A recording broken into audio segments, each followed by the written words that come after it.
Hello, I'm Isaac Hayes III, founder and CEO of Fanbase. Listen to what I'm about to tell you. The window to invest in Fanbase is closing. We've raised over $10.6 million of our $17 million goal. That means there's room for less than 6,370 people to invest in Fanbase for the average amount. The minimum to invest in Fanbase right now is $399. That makes you an owner in Fanbase today. Go to startengine.com/fanbase to invest. Why?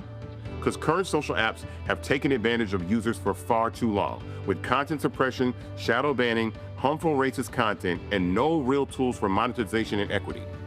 Fanbase has over 1.4 million users and counting, allowing anyone to reach all their following and monetize their content from day one.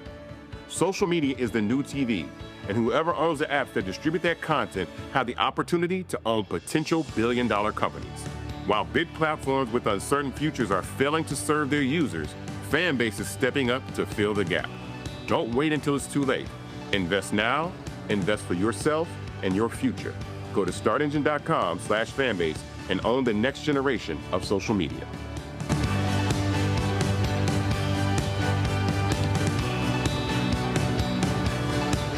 Folks, Black Star Network is here.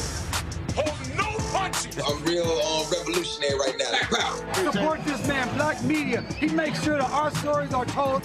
Thank you for being the voice of Black America, Rhonda. Stay black. I love y'all. All momentum we have now, we have to keep this going. The video looks phenomenal. See, this difference between Black Star Network and Black-owned media and something like CNN. You can't be Black-owned media and be scared. It's time to be smart.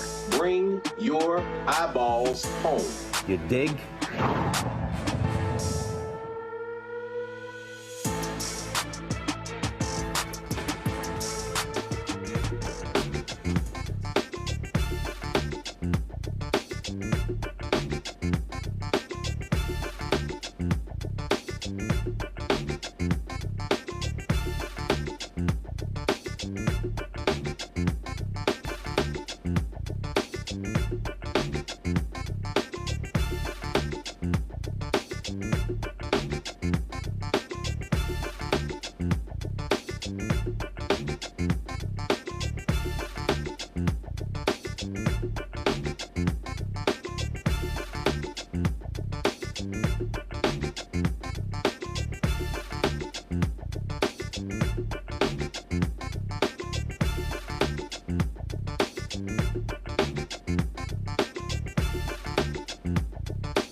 Hey, folks, today's Tuesday, August 26, 2025, coming up on Roland Martin Unfiltered, streaming live on the Black Star Network. Oh, my goodness. Donald Trump, he's targeting another black woman, this time Dr. Lisa Cook, the first black woman to serve on the Federal Reserve Board. He says he is firing her. She says, no, Blair, you don't have the authority to do so.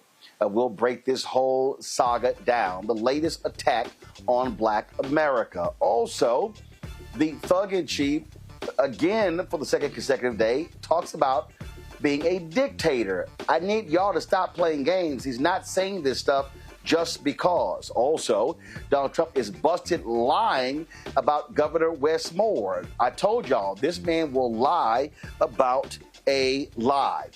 He wants to send National Guard to Chicago. Well, Catholic priest Michael Pfleger has some tough words for him. He will join us on today's show to talk about this decision. Plus, in tonight's marketplace, our shop BlackStarNetwork.com marketplace. We'll go straight to the pit with JohnTom's Barbecue, a black-owned business with bold flavor and community involvement. It is time to bring the funk on Roland Martin Unfiltered on the Black Star Network. Let's go. He's got it. Whatever the miss, he's on it. Whatever it is, he's got the scoop, the fact, the find. And when it breaks, he's right on time and it's rolling. Best believe he's knowing. Putting it down from sports to news to politics. With entertainment just for kicks, he's rolling. It's on go, roll, roll, y'all. It's rolling Martin.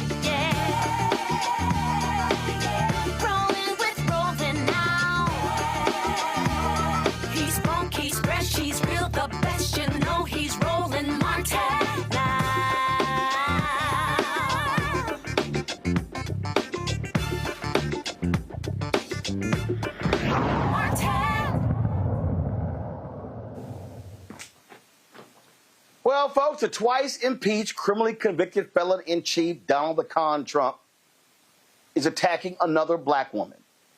We've made it clear this man does not like black people, especially black women. His latest target is Dr. Lisa Cook. You have allegations from one of Trump's housing appointees that Lisa Cook somehow committed mortgage fraud. It's the allegation. Has she been indicted? No. Has she been tried? No. Has she been convicted? No. But it doesn't matter to the thug-in-chief. He wants her fired. Last night, Trump sends a termination letter to her saying she was removed from her position for cause, citing allegations of mortgage fraud. The letter was dated August 15th. The Justice Department indicated it plans to investigate these claims. But here's the problem. He doesn't have the legal authority. Cook said so in her statement, firing back at this idiot. President Trump purported to fire me for cause when no cause exists under the law, and he has no authority to do so. I will not resign. I will continue to carry out my duties to help the American economy as I have been doing since 2022. Morgan Harper, the Director of Policy and Advocacy at the American Economic Liberties Project. Also joining us is Rhonda Foxx, founder of Persist. Really glad to have both of you here. I'll start with you, Morgan. Bottom line is this here. Dr. Lisa Cook, first African-American woman to serve on the Federal Reserve. And it's a 14-year appointment. She was confirmed by the United States Senate. Trump doesn't have the authority. But what has happened is he believes that he can do whatever he wants. I'm going to play a clip later where he literally says, I can do whatever I want as president of the United States. The Supreme Court has expanded the powers of the office of the president. And this is why this idiot is doing this, because this is his continual attack on the Federal Reserve, which he wants to run, even though it is independent or supposed to be independent of politics. Absolutely. And I completely agree with you, Roland. I mean, there's no accident in the terms of the people he's choosing to target. Lisa Cook, Tish James, with these really bogus allegations of mortgage fraud, criminal activity. It's it's nonsense. But the fact that they are both Black women that stand in the way of his authoritarian march to control the entire federal government is a problem for him. And what's the risk here? The Federal Reserve, it is independent pursuant to the law in Congress through the Federal Reserve Act, like you pointed out, and like we also heard from Governor Cook herself. The only way that you can get rid of her is for cause. What does that mean? It means that there's been some professional malfeasance is I think the actual term, meaning like something in the course of your job you did that was wrong, that ran counter to your obligations in that position. And that's nothing that is being discussed here. What is happening in the federal government, in speaking of laws that are being broken, is a lot of big corporations that have donated big money to Donald Trump are seeing lawsuits against them by the Department of Justice, by the Consumer Financial Protection Bureau, just disappear or be settled for nothing.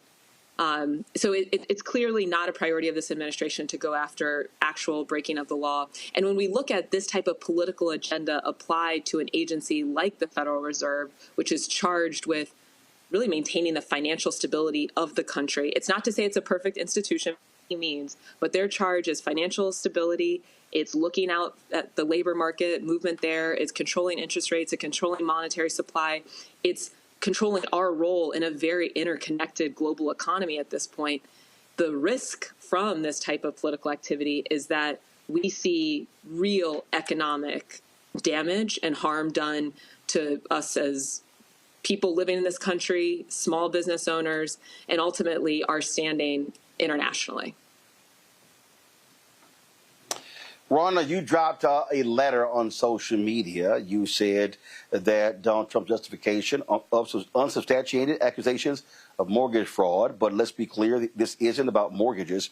It's a blatant attack on the Federal Reserve. Now, here's the deal, guys. Pull the clip up, because earlier today in that ridiculous cabinet meeting where it really was who can outdo one another kissing Donald Trump's ass, this issue of this mortgage fraud came up, and Donald Trump lied. He literally says in this clip we're about to play that, oh, people's mortgages, that's public information. Roll it. Guys, we don't have, I seem to get the clip, guys, because I want to play this, because it gives a perfect example of what I'm talking about here, Rhonda, where this liar, he sits before the public and he lies, knowing full well that is personal data, and his own housing guy, Pulte, who's been going after Jerome Powell, he's the one who threw out this allegation. Yeah. Rhonda, go ahead. Okay, so I'm glad that you hit on Bill Pulte. I think when we look at this whole situation, and this did not begin with Lisa Cook. This is a playbook of attacking Black women that began before Fani Willis, but we really started seeing it with Fani Willis. We popped over to LA with Karen Bass. We're seeing A.G. James. Obviously, Kamala Harris has always been a victim of it, but now with Lisa Cook. And the real villain behind a lot of this is Bill Pulte, someone that a lot of people do not know about. They don't know about the agency that he has oversight of, but he is literally using the Federal Housing Finance Agency to go after individual citizens. That's not what that agency is for. That agency exists to look at Freddie Mac, other housing institutions all the way back from 2008 when that institution was created. So there's a couple of things that are really troubling. One, this playbook is being written on the backs of Black women. We know that attacking Black women, attacking women, it energizes the MAGA base. But what it also does for Democrats is it bifurcates our coalition. We say race shouldn't matter. Race should matter. We spend time focusing on all of that because we have our own internal biases that we need to control. We're not going to step out and support and defend Black women, let alone, Roland, you know this better than anyone, 6 million Democrats set out in 2024 because they didn't want to support a Black woman. So by really doing this playbook on the back of Black women, he energizes his base, distracts our coalition, and he's able to put into place an authoritarian regime. And so we're just getting started. But this guy, Bill, is literally weaponizing an agency, using it to go after individuals on mortgage claims, not even anything substantiated. When you really look at mortgage fraud, it's very complicated. It's not oftentimes an intentional mistake. It tends to be a paperwork mistake. And so what we're seeing now is absolutely the worst of the worst. But it's also important to acknowledge race, because they are literally going to destroy democracy on the backs of Black women. They have written this playbook, and there is nobody coming to our defense in this moment.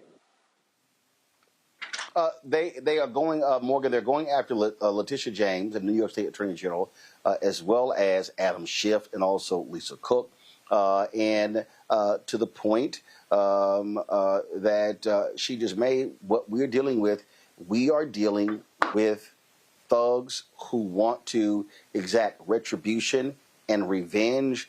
And for all of the whining and complaining about, how President Joe Biden and Vice President Kamala Harris weaponize the government against him and Republicans, these people are 100% weaponizing the government, targeting their critics. Hell, he even said, because Chris Christie criticized him, that he was going to launch an investigation into Chris Christie. That's what these thugs are doing. Absolutely. And I think that can kind of muddy the race element of this, because I completely agree. I mean, I think the targeting of folks like Tish James, like Lisa Cook here as Black women, is to play into, I mean, I completely agree with you. The other panel say play into what the MAGA base we know is red meat for much of the MAGA base. And it also kind of like greases the wheels for the further takeover that will happen throughout the government. And it plays into this racial trope that somehow these women are not capable of managing their finances and so therefore shouldn't be in these positions of government. But again, it's complete nonsense. It's unsubstantiated. But I think that we do run the risk with some of our, even folks that maybe are part of our coalition, of trying to get in the weeds of defending what they may or may not have done with these mortgages. And it's like, no, right? Like, we should not be getting into what are the elements of mortgage fraud. Once we start talking about that, we are missing the larger point here, which is, yes, this administration is turned into a criminal enterprise. It only serves to reward those who are willing to do their bidding through cash. And they are willing to take down the whole institution of government with them and make it in whatever outcomes they're looking for. And so I think that's important, because it's not going to be enough to just point out that there is a racializing of what's happening here. We have to also point out the larger project to make sure that our folks are talking about this in the right way and not getting pulled into the real back and forth that they're looking for, which is distracting from the larger game that they're playing. Right, but Rhonda, it's not either or. It's it's both. I mean, that's what's going on here. They are attacking their critics regardless, but they particularly want to attack African Americans. I've said this repeatedly, that these thugs, these maggots, they want to defund Black America. They want to tear down every single gain that we have seen in the past 60 years. And that means going after any African American who is in a high position who is not chosen to kiss Donald Trump's ass or his ring. And here's the thing, too. They say as Democrats, we shouldn't focus on race. This is not about Lisa Cook's race. It very much is. And, what's happening by attacking the Federal Reserve, anyone out there, I don't care where you sit, what your politics are, you should be shocked. You should be alarmed. The Federal Reserve is the last standing independent institution. What makes the United States, why nations globally look to us as the dominant superpower, is because our central banks, are independent of politics. The Federal Reserve governors, they tend to serve, 14-year terms, specifically so that they not touched so much by politics. So to see a sitting president go after a governor on the Federal Reserve, not only is it going to tank our markets, but it's literally the next step to complete authoritarianism. But when you go after a Black woman who's coming to her aid, again, we got to this position because 6 million of our own Democrats didn't want to vote for that black woman. So now they're not going to step up, take to the streets. MAGA's not going to step up and say, wait a minute, you're destroying my pockets because you're going after this black woman.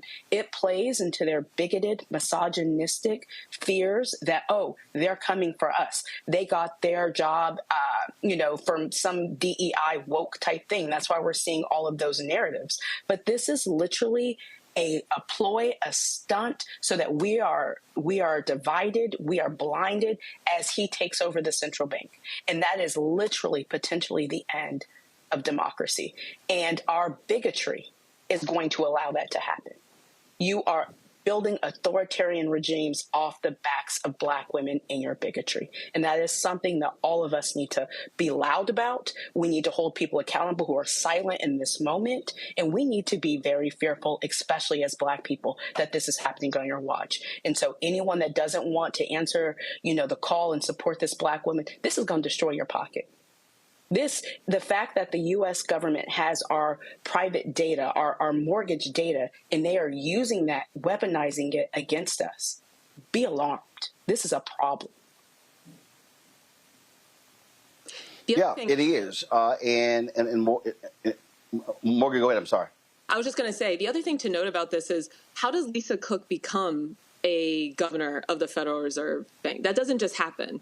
That means that you were part of the Federal Reserve banking system before. How do you become part of that? That's because financial institutions in the region where you're working choose you to be part of the Federal Reserve Bank, and then you get nominated and eventually confirmed by the United States Senate to become a governor of the National Federal Reserve. And so it's interesting, and I agree with Rhonda, that we aren't hearing more from financial institutions, leaders from the private sector that really were part of putting her in a position to become a governor, and now are just stepping back and being silent in the midst of this, despite the real economic harm that could stem from this politicization of government.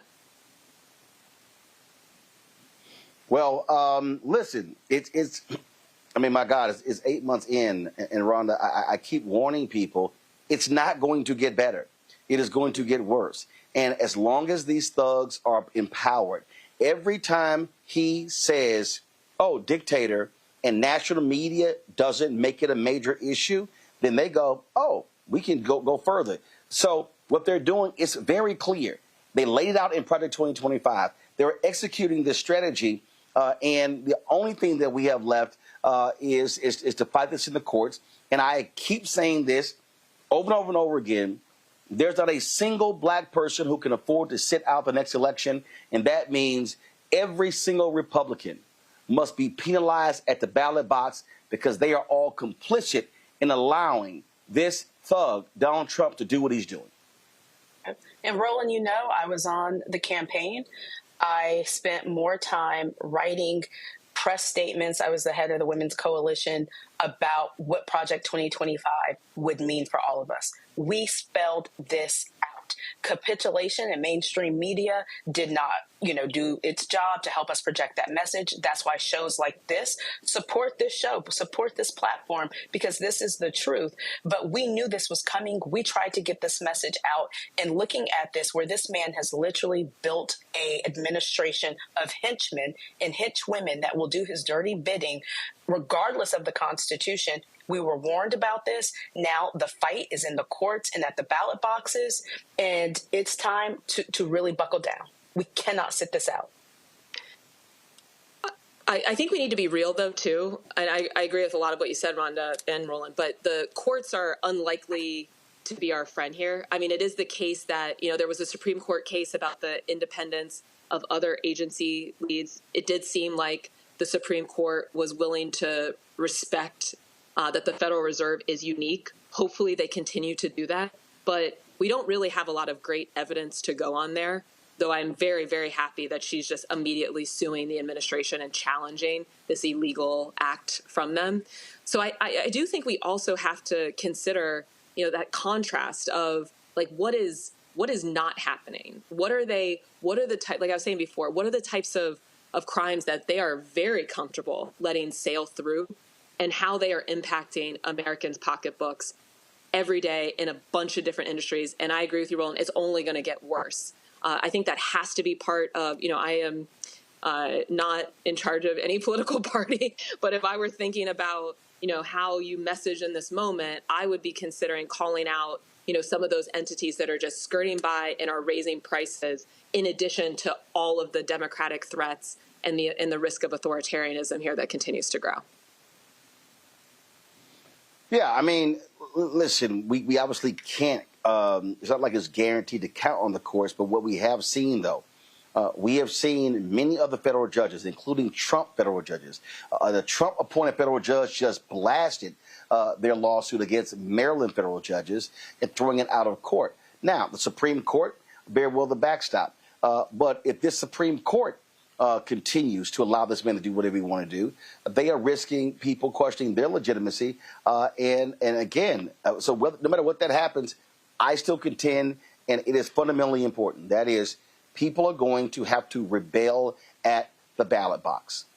As long as people sit elections out, as long as they don't vote, as long as people complain on social media and don't vote, they are empowering these thugs. They are giving them the right to do what they want to do, and that simply has to stop. Morgan and Rhonda, I certainly appreciate y'all being on today's show. Thank you so very much. Thanks for having us. Bye. Going to a break. I'll be right back. Roland Martin Unfiltered on the Black Star Network. On the next Get Wealthy with me, Deborah Owens, America's Wealth Coach, we talk about the principles of mindset, strategy, and execution. This week, we're adding a fourth, faith. You're going to hear from a mother and daughter duo who are helping thousands of Black women build wealth, all through their faith. You are more than you can ever imagine. Not just obtaining things to show that, but seeing yourself. Making your faith work for you. That's right here on Get Wealthy, only on Black Star Network.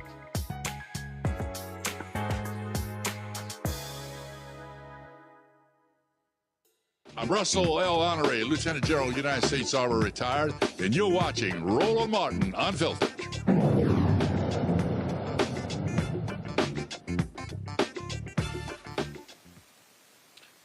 All right, folks, I want to bring in our panel right now. Lots to talk about. Dr. Mustafa Santiago-Ali, former senior advisor for environmental justice at the EPA, joining us out of D.C. Randy Bryant, entrepreneur, author of Never Says, 25 Phrases You Should Never Ever Say to Keep Your Job and Friends, joining us. Well, I don't know if she's in D.C. Because, she's always somewhere. It looked like she had the crib. Last time she was all over the world, Joe Richardson, civil rights attorney. I know where she was. I just wasn't going to say it. I know where she was. Mackenzie hopping in my ear trying to tell me I ain't going to put the sister business out there. I'm just saying she uses her passport a lot. Joe Richardson, civil rights attorney out of L.A. Glad to have all three of y'all on today's panel. Oh, man, there's so much I got to deal with. So let's deal with this first. Do y'all have the mortgage fraud clip? Do y'all have it? Okay, all right. So again, Trump and his sycophants had their news conference today, and listen to this BS that was said. When it comes to Fed Governor Lisa Cook, her lawyer has said that they're going to be filing a lawsuit challenging this legal action. What is your response? Are you prepared for a legal fight? And then a little bit more. Oh, sure. Always. You always have question, legal sir. fights. Look, I had a legal fight that went on for years with crooked people, with very horrible people that have been found out now between John Ratcliffe and Tulsi and Pam. And, I mean, the things that we found out, of course, it's a very, very sad group of people. But no, she seems to have had an infraction, and she can't have an infraction, especially that infraction, because she's in charge of, if you think about it, mortgages, and we need people that are 100% above board, and it doesn't seem like she was. Okay, so that was that, and then this fool made this comment when it came to bringing up again being a dictator. But then he goes on television and says, oh, Trump is a dictator, he's a dictator. And a lot of people have so the line is that I'm a dictator, but I stop crime. So a lot of people say, you know, if that's the case, I'd rather have a dictator. But I'm not a dictator. I just know how to stop crime. No, actually, you don't. You don't know how to stop crime, and you're not stopping crime. So that's a lie. But the thing here, Mustafa, that, again, we have to focus on, the repeated comments about being a dictator, what they're doing is they're waiting. And so the whole deal is, oh, well, if there's not going to be any real reaction from people, guess what? We can actually move closer to being a dictator. Yeah, it's about socialization, right? You say things, you do things, and you see if it has a negative impact, and if folks don't speak out and push back and say these are not American values and we're not going to support it, then they take it another step further. And then they try it again, and they try it again until they see how far they can go. And then eventually people will look back and they'll no longer be able to find democracy inside of this country. You'll no longer find justice inside of this country. So they're just trying to socialize folks. And that's the reason he uses both his media platform. He uses the news also because they capture what he says and there's no real pushback. There's no real analysis. So this is a well thought out game. There is intentionality in each one of the things that they as a team do. And of course, he plays it out for America. So folks have a choice. When you see these types of things, you can call it out and say that you're not supporting it and not support it through your vote, not support it, through other mechanisms, or you can continue to watch the erosion of a set of values inside of our country that we're supposed to actually build the foundation on. And they absolutely, Joe, they want to be a dictator. They want to ignore the law. That is their desire. We have seen this over and over and over again, and that's why people have to respond. They cannot be silent and not respond to these actions, whether it's the National Guard, whether it's just blowing up the law. I mean, that's what's going on here. And let's just be frank. They got in the office because too many people were asleep at the wheel and were saying, well, it wasn't that bad last time he was there, so we survived it, so we can survive it again. We're talking now about a completely different administration. Yeah, ignore the law, ignore court orders, make up things. We'll talk about some of these other things that have come across recently. Make up an infraction and now say that the person on the Federal Reserve who you're trying to get rid of is potentially being investigated for an infraction, and therefore she needs to come off right away. Donald Trump doesn't like people. I don't think he likes smart people at all. Then he really doesn't like smart people that disagree with him, and then wrap it all up in one and make it a black woman, and his reaction is absolutely visceral. Now, I got to tell you, for as much as Donald Trump complains, he's got to know that behind closed doors, he's got no complaints with this media. I believe the media made him president twice. I believe the media has normalized much of what he's done. The media does not sound the alarm the way that they need to for fear of being sued, or for fear of being considered less than objective, for fear of being considered left wing, or whatever it is. I'm not sure what it is, but he's got no complaints at all because the media has made him president twice, and they're continuing to normalize, by and large, the things that are going on now. And so now he's attacking this woman, trying to get rid of her off the Federal Reserve because she's in the way. And knowing that black women, particularly smart ones, are much less likely to support him in any way, shape, or form. And those that are there because of their acumen and expertise, and in her case, and financials, they're not going to move off of what it is that they know to do just because he has this perception that he wants X, Y, Z done. And so therefore, get rid of them, do everything that we need to do. Let's create a problem. Now I'll fire them, etc. And it's just amazing to me that people are not understanding quite the way that they need to. That's why the alarm has to be sounded. We're in a very, very dangerous place, and we have been for a long time. And, and again, to your point, we're only 8 months into this thing, and it's going to continue. And there has to be some pushback, some consistent pushback somewhere so that we can call a spade, and that everything that can be done actually is. But it is certainly unfortunate that by and large, not at the level that they should be, people don't seem to be getting this quite the way they need to be. See, Randy, so many people made assumptions. And I remember folk in our chat of, oh, y'all spending too much time on this. Y'all making too big of a deal out of this. The problem that you have is you have a Republican-led Congress who is so scared of him, they don't want to say or do anything.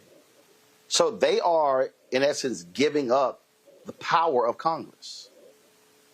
And so you have Trump basically saying, I own these Supreme Court justices, which means that he's in control of the executive, the legislative, and the judicial. And that right there is scary. There were so many Simple Simon Negroes. Oh, it's not going to impact us. They can't do anything to us. Really? New York has the largest concentration of black people in America.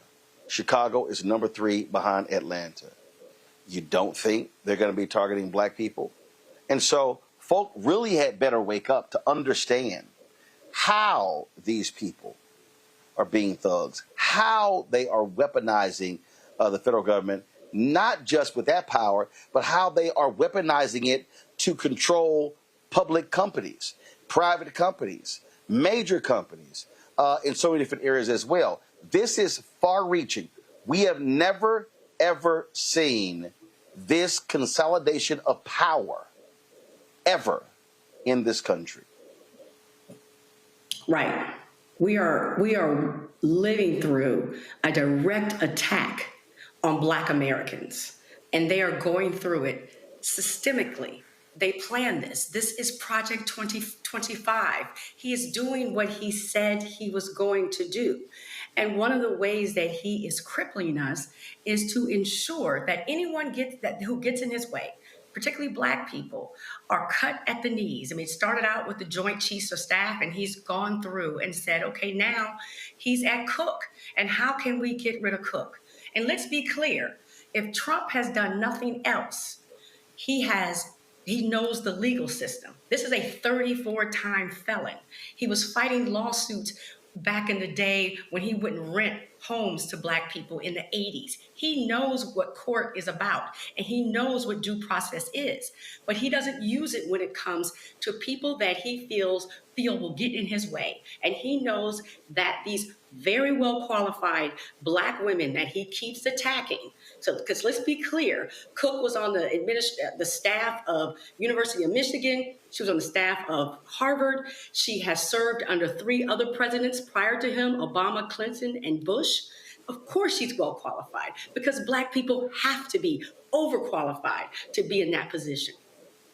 So he knows that he has to get this brilliant woman, this well-qualified woman, out of his way so he can run what's supposed to be an independent bank to ensure that this is why. I mean, there have been clashes with presidents and people on the governor's board before, but it's never been when someone has tried to fire someone. And trying to fire someone because of an allegation. She has not been at all proven of doing any wrongdoing, but an allegation, where it's okay for he who has been proven guilty to be the president of the United States. That is the hypocrisy of all this. That is what is fearful and what should make us fearful. And furthermore, the fact that no one is going to stop him.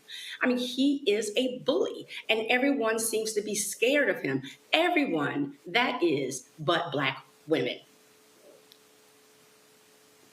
You know, Mustafa, this idiot sent out a social media post of the day complaining about negative stories against him by ABC and NBC, and then threatened to pull their FCC licenses. First of all, he's so stupid that ABC News, the network, and NBC News, the network, they don't actually have licenses. Only the local stations, the NBC owned and operated, ABC owned and operated stations have licenses. But this is what we do know. The FCC chairman, Brendan Carr, absolutely is a right-winger. Absolutely has been using the power of the FCC to drive a MAGA agenda. And so I wouldn't put that past Brendan Carr to do that.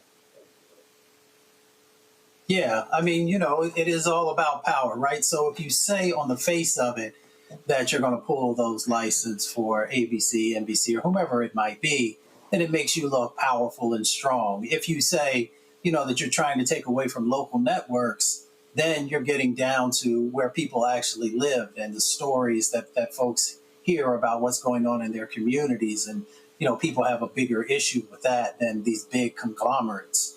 So I wouldn't be surprised either if these heads of these respective networks, you know, continue to erode our values, continue to fire people of color, do all these negative things to actually stop the right types of information, truthful information, to be moved forward instead of the misinformation and disinformation that they continue to allow to just spin around. So I'm never surprised with many of these folks. I'm disappointed in them, but I understand the game, and I understand that they're not interested in actually doing what's right. All right, folks, hold tight 1 second. We come back. A former Trump supporter who now eviscerates the MAGA talks about how these folks can't stand black people. Hashtag we tried to tell you. Folks, you're watching Roland Martin Unfiltered right here on the Black Star Network. Support the work that we do. Join our Bring the Fun fan club. Your dollars make it possible for us to cover the news every single day with our staff, with our producers, with our technical folks. Allows us to broadcast from around the country. So your support is critical to our success. Of course, we're going to be celebrating our 7th anniversary on September 4th. So lots more to come. If you want to support us via Cash App, use the Stripe QR code. You see it right here. This is the QR code.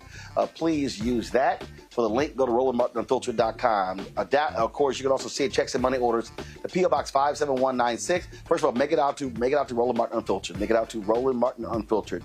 And again, send to P.O. Box 57196, Washington, D.C. 2003 7-0196. PayPal R Martin Unfiltered, Venmo RM Unfiltered, Zelle Roland at RolandSMartin.com, Roland at RolandMartinUnfiltered.com. Folks, we'll be right back. Next on A Balanced Life here on Black Star Network, we're talking what it means to be a balanced young adult and turning 21. I know 21 is one of those ages where you think you're grown. You can do whatever you want. The law says that you can. But what are you packing in your 21-year-old toolkit that will allow you to not only survive, but to thrive? You have every right to make whatever decision that you want to make, okay? Because you're grown. Don't go out here and do something and then want to come back and expect somebody else to clean it up for you. That's all this week on A Balanced Life with Dr. Jackie here on Black Star Network.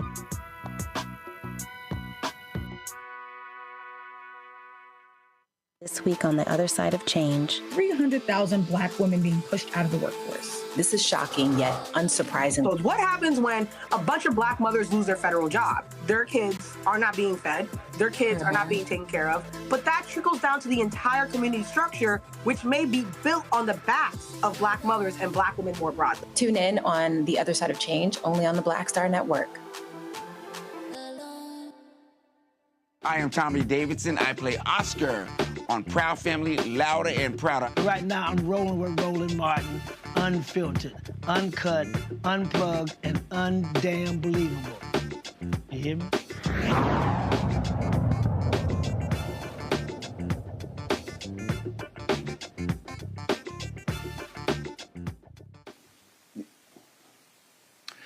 Dean Withers, a young former Trump supporter who now, of course, he eviscerates the right.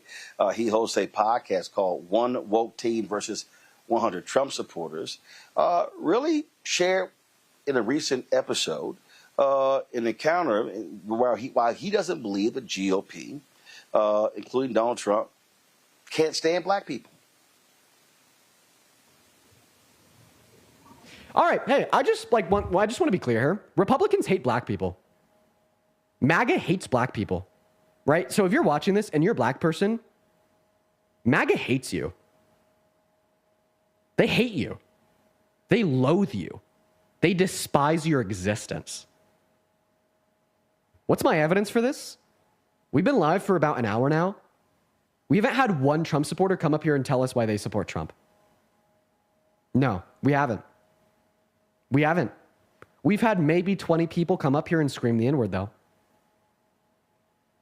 Republicans are more willing to slur. Republicans are more willing to hate crime. Republicans are more willing to despise you for your existence if you're a black person watching this than they are willing to give one intellectual reason why Donald Trump is a good president. So for everybody watching, I mean, I'm talking about the 2.2 thousand people on YouTube and the 7.3 thousand people on TikTok. This shit should be radicalizing you. I'm being so fucking real. This shit should radicalize you. How scary is that? The millions of Americans that support the president we have today don't support them because of reason, don't support him because of fact, don't support him because of logic. They don't support him because of anything in alignment with reality. They support him out of hate and disdain for you if you are a black person, right? And once again, the fact that we have had 20 people come up here and vocalize their explicit hatred for black people, instead of giving one argument for why they support Trump, one reason, talking about the economy, talking about his policy, immigration, foreign affairs. No, it's just the N-word. So if you're a black person, if you're a brown person, if you're BIPOC, MAGA hates you. No lies told, Randy. I mean, water is wet. Water is wet. I mean, of course, there are a few step-fetchits who think differently, but I think the majority of black people are very clear that we are hated. That is what MAGA is about. They are not about so much what they're going to do for others, but what they're going to do against others to oppress others. I mean, the name of their game is the oppression of anybody that is non-white. They definitely hate black people, but, I try to make people understand that I've never met a bigot who was targeted. And by that, I mean, if someone hates black people, we may get it the worst and first. But they are xenophobic. They're not messing with Jews. They're not messing with LGBTQIA. They're not messing with Hispanics. So, we're in this together, whether they realize it or not. I think a lot of people are having wake-up calls right now as we speak. And that's part of the reason that, the election went the way it did, is because some people were fine as long as black people were going to be hurt. They knew black people would be hurt. They didn't realize that they, too, would be targeted as well. But, yeah, I mean, it's people will listen to, if I don't know anything else, I know people will listen to a white person and trust a white person telling them about their own people before like me or you say it. So it's great that this young man is just calling a thing, but I don't think any of us are sitting over here in shock and awe about what he's saying. It was not a revolutionary statement. No. Here. We know. But here's the deal. But his audience is not our audience, and he needed to say what needed to be said, because Joe, what we have to recognize. They will believe him. Yeah, I mean, So it was critically important, I think, for him to say what he had to say, because what we have to recognize, and again, this was literally the basis of my book, White Fear. While the browning of America is making white folks lose their minds. And I called it. And I hate the fact that I called it, that I saw it, it was coming true.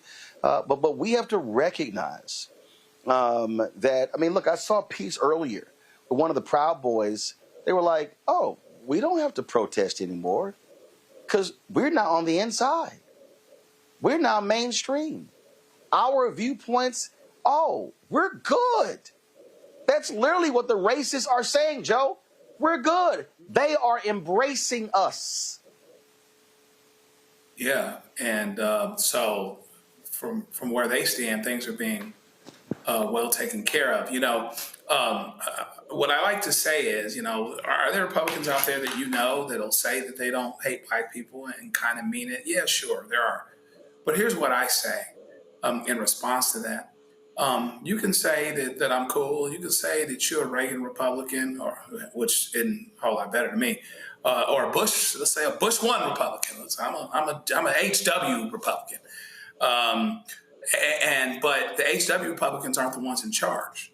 I mean, how long ago does it seem that George H.W. Bush actually supported? It's a little watered down, but the 1991 Civil Rights Bill. How long ago does it seem that George W. Bush supported some initiatives in Africa?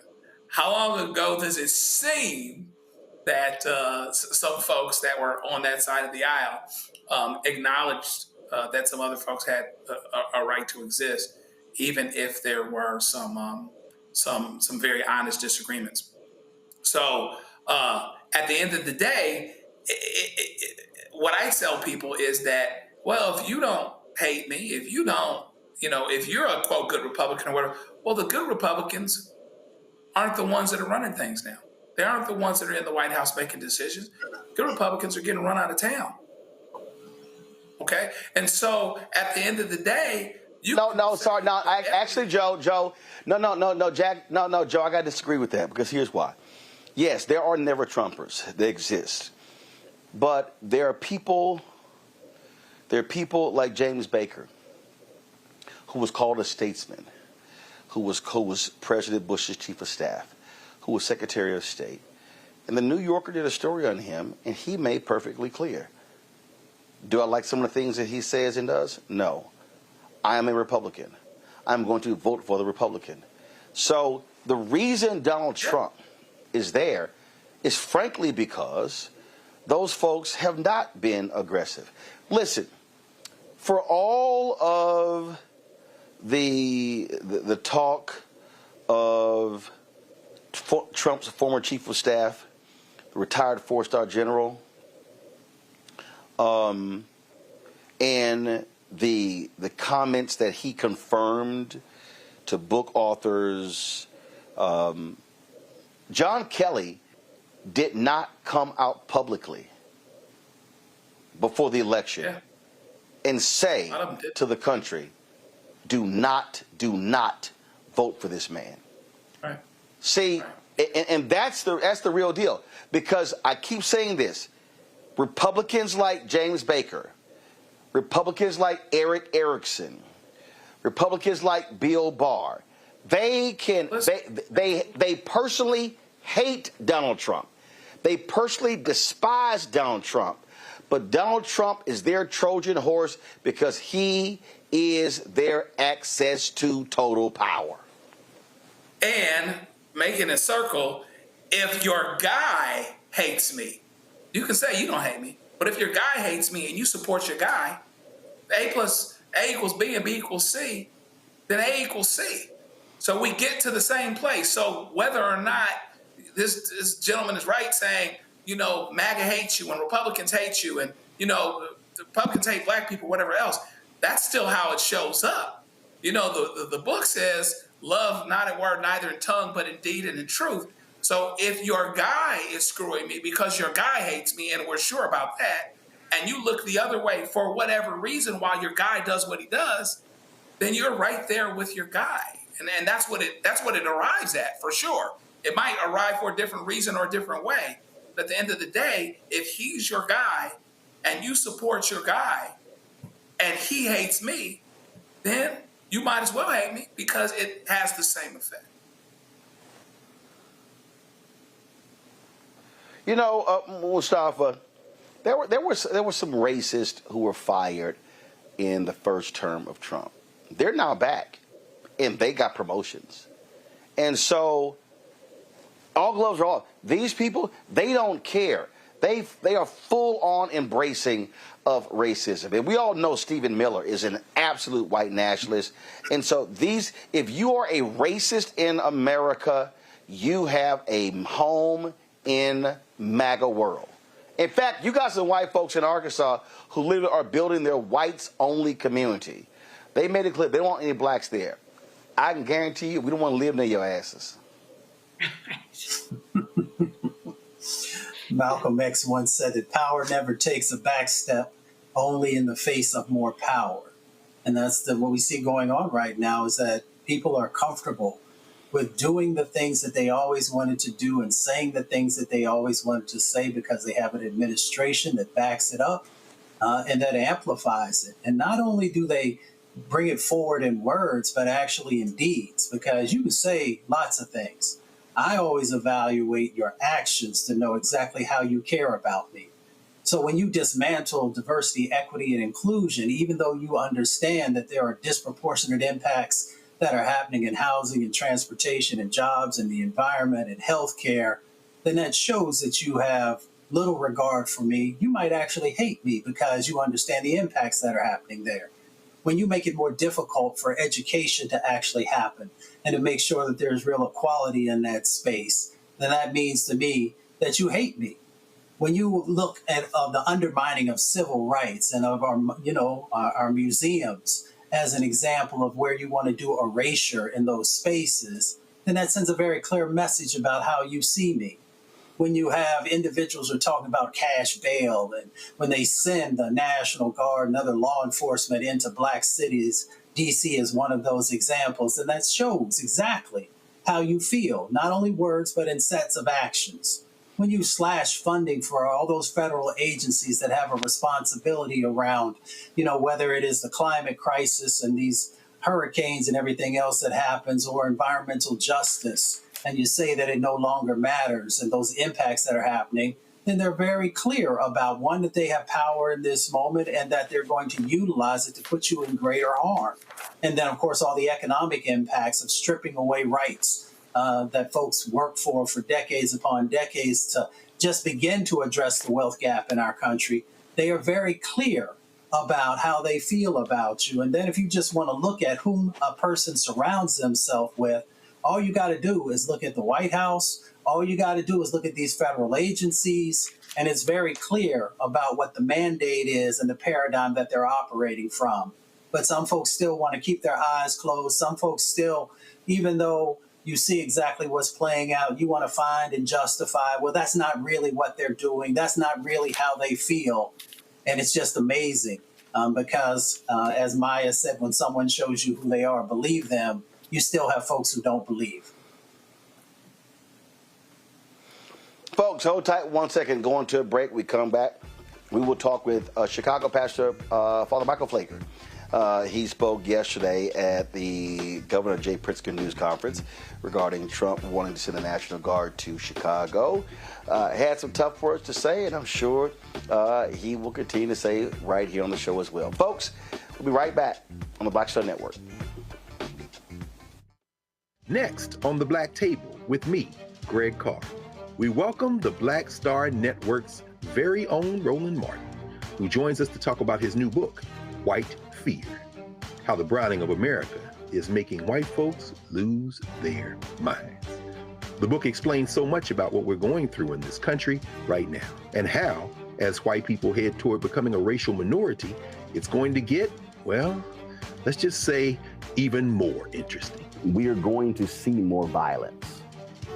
We're going to see more vitriol because as each day passes, it is a nail in that coffin. The one and only Roland Martin on the next Black Table, right here on the Black Star Network. On the next Get Wealthy with me, Deborah Owens, America's Wealth Coach, we talk about the principles of mindset, strategy, and execution. This week, we're adding a fourth, faith.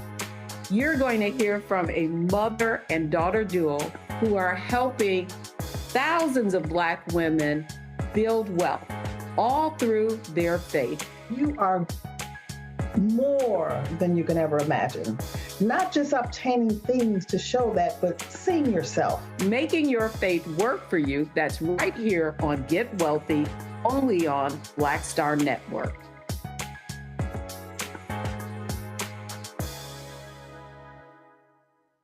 Hi, everybody. I'm Kim Coles. Hey, I'm Donnie Simpson. Yo, it's your man Deion Cole from Blackish, and you watch Roland Martin, Unfiltered.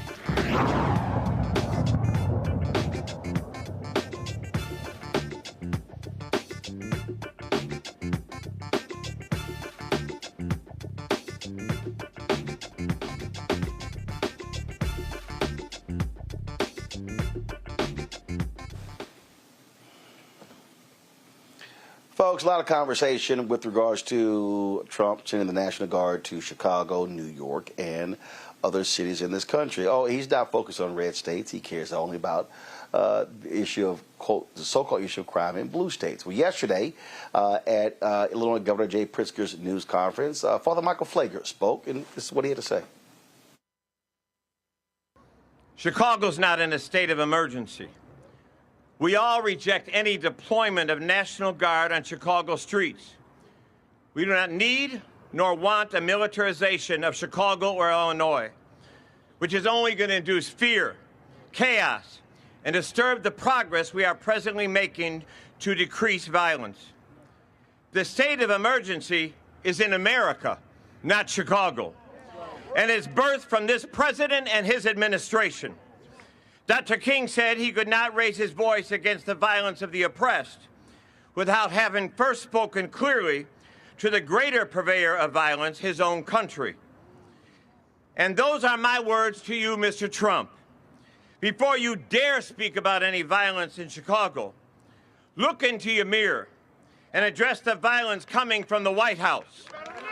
The violence of cutting SNAP, which will cut $2.4 million in food access. Put 360,000 Illinoisans at risk by taking food off their tables.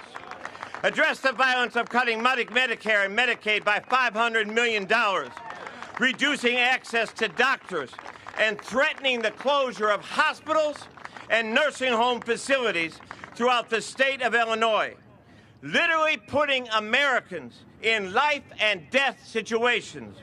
Some Americans will die because of your Medicaid cuts. Address the violence of cutting $158 million for violence prevention in Illinois. And yes, as others have stated, the $800 million anti-violence grants nationwide.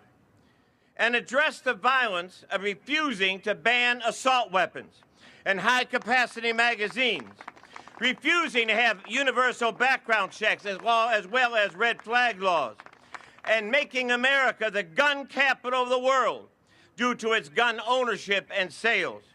And while you're at it, Mr. Trump, stop the gun flow into our state from your Republican state of Indiana. Yes, Mr. Trump, rather than exploit our men and women in uniform for your own political theater, look into the mirror and address the acts of violence that you have ordered from your golden Oval Office, creating violence and chaos throughout this country. Take the wasted money in sending the National Guard and the wasted money used on threatening commercials by your Homeland Security Secretary and use it on real violence and prevention programs that will bring peace. The only one who we have to be concerned about is violence is you, Mr. President. Send the National Guard to 1600 Pennsylvania Avenue. Father Pfleger joins us right now on Roland Martin Unfiltered. Glad to see you again, sir. Good to see you, my brother. How you doing? Doing great. Here's what's very interesting. I remember 11 years ago, the crime under Rahm Emanuel was outrageous. And I actually wrote a column invoking the use of the National Guard. I made a point about, I said, you use everything at your disposal. And I remember the people who were really upset. And I said, listen, I said, if it's state police, I said you use everything. I said because I said whether you're doing traffic stops, whether you're doing any sort of different things to deal with it. And someone asked me, and they said, well, what's different? I said I was specifically speaking to the mayor and the governor. This is a situation where you have someone in the Oval Office who wants to do this when we know the process to use National Guard is typically a governor makes that decision or makes the request to the White House. No, Trump believes that he can do whatever he wants. And in fact, at today's press conference, he literally said he can do whatever he wants. Folks, roll that clip, and then we'll go to Father Pfleger. But then he goes on television and says, oh, Trump is a dictator, he's a dictator. And a lot of people are so the line is that I'm a dictator, but I stop crime. So a lot of people say, if that's the case, I'd rather have a dictator. But I'm not a dictator. I just know how to stop crime. All right, folks, play the other clip. That's the one about being a dictator. The other clip, though, speaks to when he says he can do whatever he wants. So I would have much more respect for Pritzker if he'd call me up and say, I have a problem. Can you help me fix it? I would be so happy to do it. I don't love, not that I don't have the right to do anything I want to do. I'm the president of the United States. If I think our country's in danger, and it is in danger in these cities, I can do it. No problem going in and solving, his difficulties. But it would be nice if they'd call and they'd say, would you do it? Okay, you can't do whatever you want, Father Pfleger. You can't. But he thinks he can. And the sad thing at Roland is, in many circumstances, he is doing whatever the hell he wants. I mean, everybody says he can't do this, he won't do this, but he's doing things. He has broken the Constitution, he's broken the laws, and he thinks he is a dictator. He can joke about it if he wants to, but he's acting like one.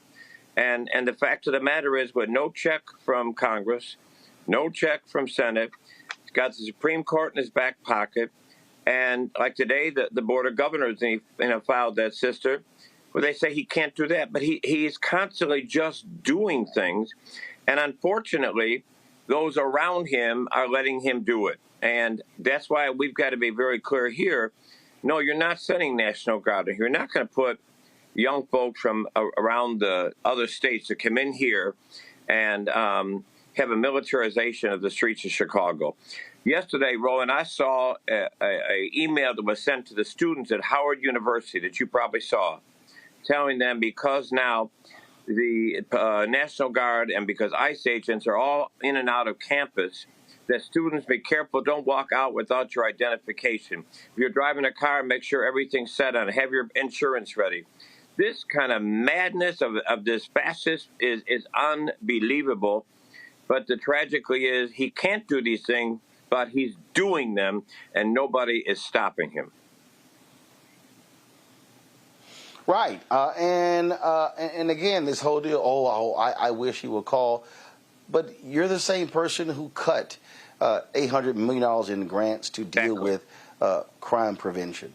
And I was watching, Joe Scarborough was questioning Mayor Brandon Johnson this morning, and he was like, well, Mayor, I agree with you on the social services, but wouldn't 5,000 new police help? Well, first of all, let's be real clear. And what's happening today in Chicago, even I was just literally just reading the piece that I wrote 11 years ago. What's happening in Chicago today, that's not what was happening 11 years ago. Right. And see, that's the thing. These Republicans, they throw out. I remember when I kicked Philip from Indiana's butt, and I was like, dude, you never even been to Chicago. They use Chicago as the punching bag whenever they need to try to make their point about, oh my God, how bad crime is. Exactly, and it's a good point. And I'm certainly not going to sit here and say we have Wakanda, but the truth of the matter is, violent crime is down. And homicides are down, and shootings are down. We have showed we've done some things together that have worked. We got a good police chief now. We in the 6th district here, we have worked so hard building a relationship between police and citizens and young people and conversations out, we see what's working. We see what's working, the intervention in the street. So the craziness is we see things that are working and seeing crime coming down, and he cuts off the money that helps those things continue and then wants to send in National Guard to the very thing we're saying is never going to work, militarization. So you spend thousands and millions of dollars and send National Guard in for to Band-Aid for 2 months and have them in every corner, making people live in fear and chaos. And also, I think some young people are not going to react to that and say, no, not here, not on my block, and there's going to be some confrontation, which is what I think he wants. I think he wants to provoke violence in Chicago, because what he really has... Oh, he does? Oh. That's what he wants. Yes. Yeah, I recorded a podcast today here in Atlanta with Pastor Jamal Bryant, and it's literally what I said. I said, Donald Trump, he desperately wants people to react. And what I said to Pastor Bryant is that what has to happen, there has to be a non-violent reaction to it. Because Trump is itching for what they call unrest. In fact, if anybody looks at those orders of the Department of Defense, that's what he was focused on, the issue of civil unrest. He wants to cancel the election citing civil unrest. And so if people are going to respond, it has to be a non-violent reaction. And I said this to Pastor Bryant, and here's the deal. The group that has been doing some amazing work, whether it's these ICE detentions and also what he's doing, have been Catholic priests. Pope Leo has inspired Catholic priests to be more aggressive and bringing their moral authority to challenge this thuggish administration. You're right, Ron. And two things we're saying is, one is we are going to have a column coming out in the Tribune this coming Sunday, where it's saying this is the time for faith leaders in general, Muslims, Christians, and Jews to unite. We can have our differences in our faith, but the foundations of all of this is justice, it's respect of people, it's the love of our sisters and brothers, and the treatment of each other with justice. That we're saying it's time to come together and make a strong front.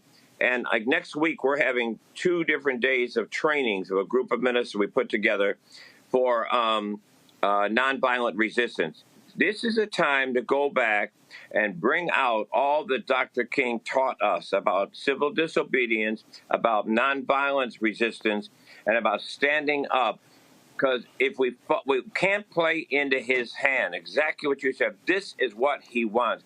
He wants some National Guard to get shot or some fight to break out with the National Guard and folks in the community so they can send in National Guard. And then the little control we have left from the people, he will now be able to control our neighborhoods.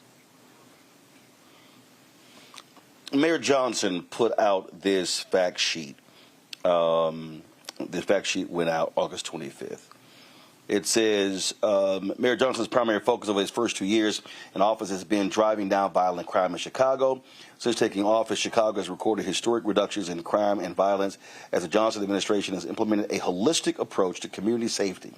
In the first 6 months of this year, Chicago has seen a 33% reduction in homicides and a 38% reduction in shootings. To improve police clearance rates, Mayor Johnson added detectives and restructured the Detectives Bureau at the Chicago Police Department to more efficiently allocate resources. The work has resulted in a citywide homicide clearance rate of 77.4%, the highest in more than a decade. To address the root causes of violence, Mayor Johnson has doubled the number of mental health professionals responding to mental health crisis calls, expanding youth summer employment by 47%, and enhanced partnerships between police officers and community violence intervention groups.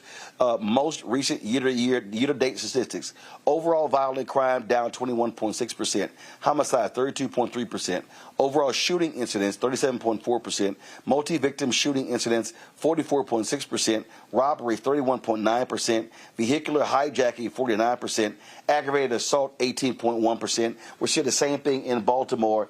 And what Trump is not doing, and Governor Westmore said, hey, you want to see what's happening? Why don't you bring your butt over and see it? That's the issue that even national media is not focused on. See, they're listening to Trump and running the sound bites. What they're not saying is, okay, how did y'all actually do it? Because that's the blueprint.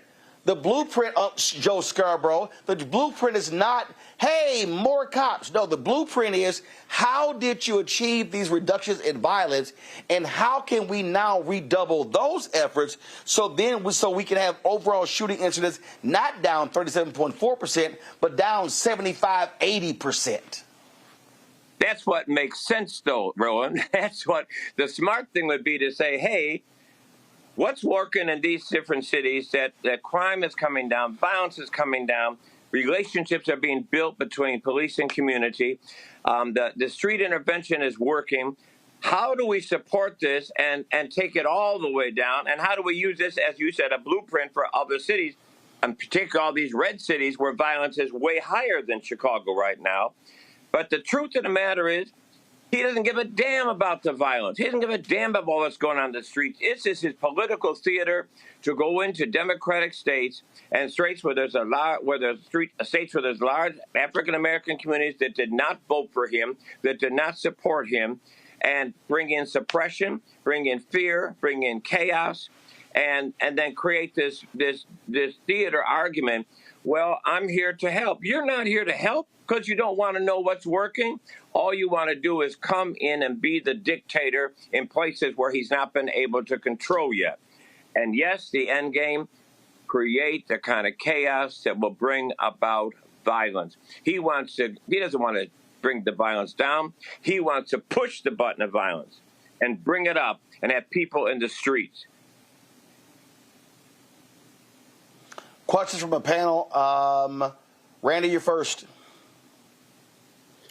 So when you talk about resistance, when talking about we have to get all our leaders together, I mean, what does that look like for you? Because we to you, like, what do we need to, like, real action items that we could take right now? Because I think we're talking in large, in like these big ideas, but I think people really are wanting a plan of action. Like, where do we start? Well, I think what we're trying to do right now is like next week, we're asking ministers and young people to come together and go through a training, first of all. We've got to be prepared so when they come in with an aggressive force, we don't react to that. I think one of the problems we've had in the past is we have spent too much time responding to what Trump is doing. Shame on us. We're responding to a Project 2025. We should have had our own Project 2025 to put out to make him respond to us. So in this circumstance now, before they come in, what we want to do is train people, train ministers, join together, come up. We have 2 conference calls tomorrow. Come up with what ideas, what is going to be our response? What is the best kind of response that we can do collectively and together? And then make sure we're doing training of our young people to be peer leaders on the streets of nonviolent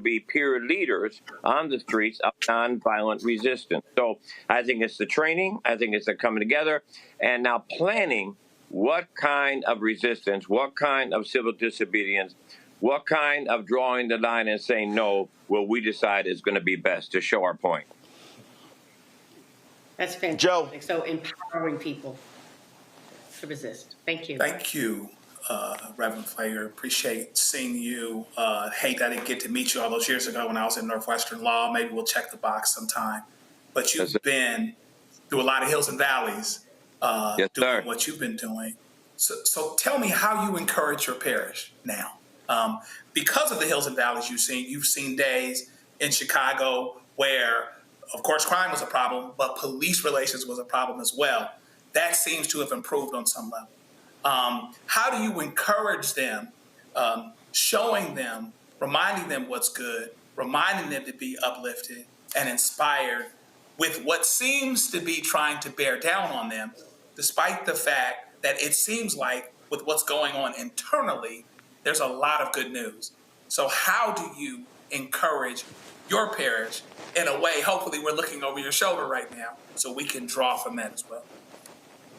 Well, I think a number of things. I think, first of all, we have to we have to make sure we make clear, no, this is not the time to get overwhelmed. This is not a time to, be depressed, to be down about what's happening. people say, I just can't take it anymore. I don't want to watch the news. I don't want to listen to it. No, this is not the time to retreat. This is the time to say, what is this faith that we've been growing in? What is this faith that we've been proclaiming and singing about and preaching about and teaching about? This is the time in darkness when we recognize, as I told you Sunday, it's when you turn on the light. Well, who's the light? We are. We're the light of the world, not to be hidden. So this is the time for us to shine. This is the time for us to come together and know who we are. We are the more than overcomers. We are the he in us who's greater than the he in the world. This is the time to put legs on our feet and make sure that we are living it every day in our workplaces, on the street corners, in our schools. This is the time for our faith to shine bright. This is the time to recognize what we say we believe. Now it's the rubber hits the road. Do we believe that God's power is greater than man's power? Do we believe that our faith is greater? Do we believe we're more than our overcomers? If so, let's act like it. Let's walk like it. Let's talk like it. And don't miss the opportunity. And that's what I keep telling the multi-faith leaders. This is a time to come together from Christian, Muslim, Jew, Baha'i, Sikh, whatever you may be, and say, out of all our holy books, the Quran, the Torah, the Bible, we have a foundation of beliefs that we all join one in. Let's come together where we join one in. Let's stand up together, and let's set a model for the country. This is an opportunity for us. Don't not just look at what this idiot is doing. This is an opportunity for us to shine brightly and to take back the narrative. As the Christian church, we have been too quiet for too long and allowed the crazy right-wing evangelicals to become the new spokesperson of Christianity. That ain't Christianity. That's not Jesus. That is created Christianity. Now it's time for the real Christianity to stand up, be tall, be strong, be bold, and be unashamed about it. Amen. Thank you, sir. Mustafa. Reverend Pfleger, you make me want to go back to service right now instead of waiting until Sunday. I want to thank you for your leadership. Hazel Johnson was one of my early mentors over in Oakdale Gardens. So that's where I learned my social justice work. She would often help to point out the beauty of Chicago. Now, folks will often demonize our communities and paint them in the vision that they have. You've spent a lot of time in Chicago. Can you let people see through your eyes the beauty that actually exists in Chicago and why we need to stand up and fight for it? Well, I think one of the beauties is that Chicago really is, I know logistically we're in the heart of America, but I think Chicago really does have the heart. It's real. It's a big city with a little city feeling. We have this beauty of different neighborhoods, of rich cultures, from the Chinatown to the Puerto Rican community to the Mexican community to the out west here is the Muslim community and the Little Palestine, and we have all these great, wonderful communities that oftentimes allowed to be separated from one another. But I think that the trial and trouble and persecution is the time to take advantage of what we do have, what we do know, and to rise up. I think we can be a real model to the country because the realness of what Chicago is. Chicago is just what you see is what you get. And there's a beauty of not only the cultures here, the beauty of they talk about the lakefront and they talk about the restaurants. But to me, the real beauty of Chicago is the communities, the neighborhoods. It's Miss Jones on her porch.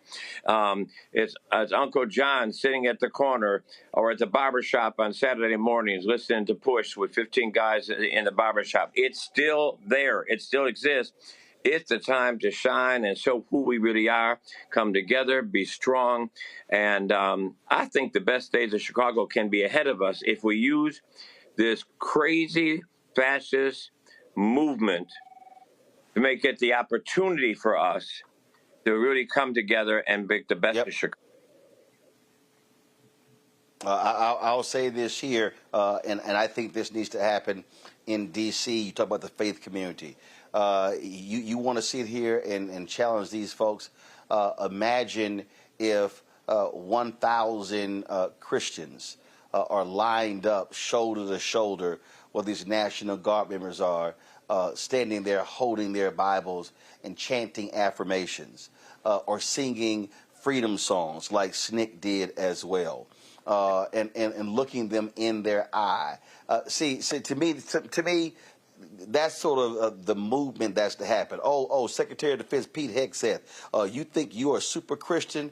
Yeah, let's see 1,000 black Christians look you in your eye, calling you out. See, and so when I think about Dr. King, who was being taught the nonviolence issue by Bayard Rustin, and of course, my man Reverend Nelson, and when you think about all of these people, when you think about the folks who are putting the work in, that to me is important. When you think about, Jim Lawson. When you think about Jim Lawson, who went to prison, he could have got a deferment because he was in seminary.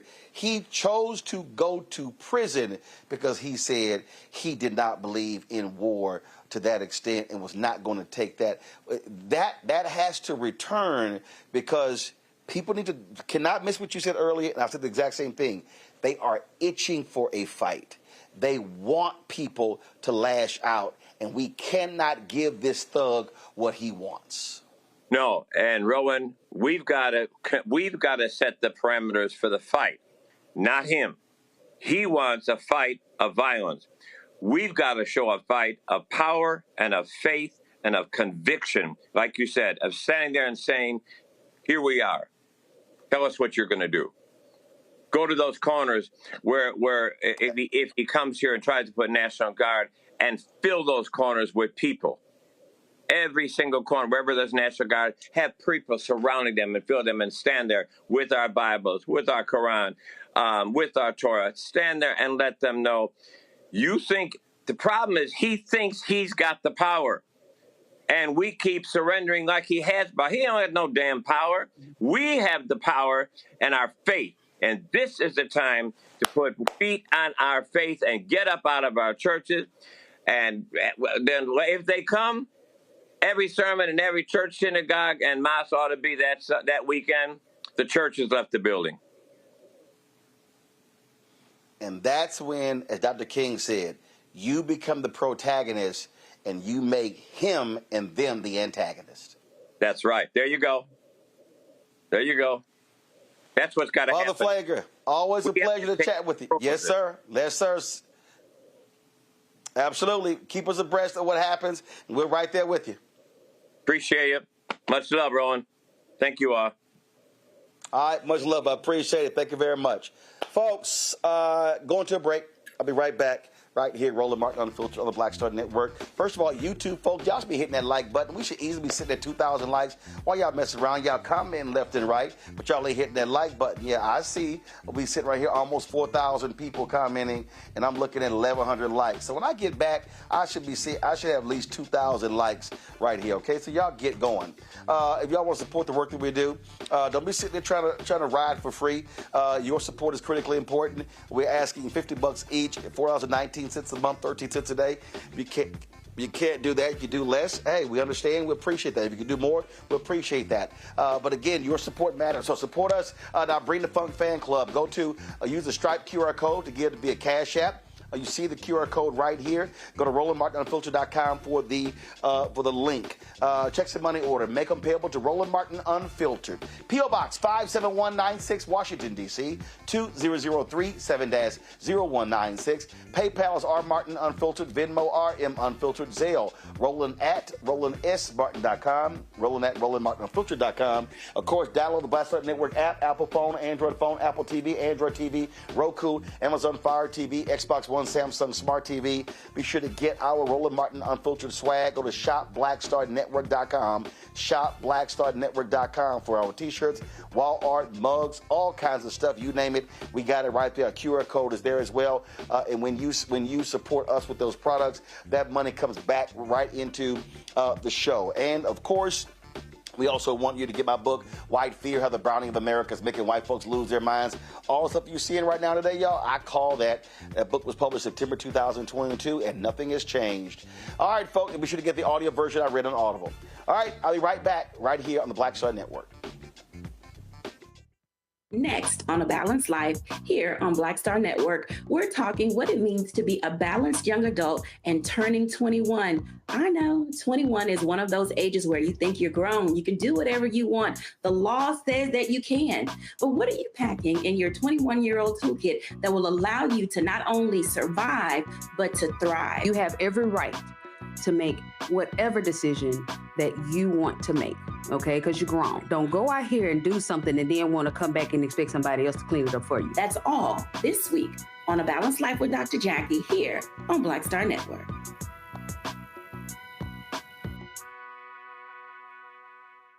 This week on the other side of change. 300,000 Black women being pushed out of the workforce. This is shocking yet unsurprising. So what happens when a bunch of Black mothers lose their federal job? Their kids are not being fed.